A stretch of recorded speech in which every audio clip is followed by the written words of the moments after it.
अस्सलाम वालेकुम viewers. General फैज़ साहब के बाद बहुत सी गिरफ्तारियां जारी हैं पाकिस्तान के अंदर।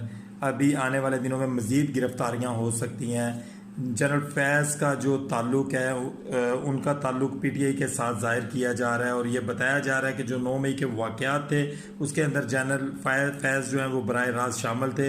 इनकी जो 3 साला मुद्दत होती है आर्मी की कि 3 साल के अंदर आप लोग किसी भी सियासी पार्टी के साथ मुंसलिक नहीं हो सकते। अभी इनके जो है वो रिज़ाइन किए हुए 1.5 से 2 साल भी नहीं हुए थे कि इन्होंने पाकिस्तान की सियासत के अंदर अमल दखल करना शुरू कर दिया।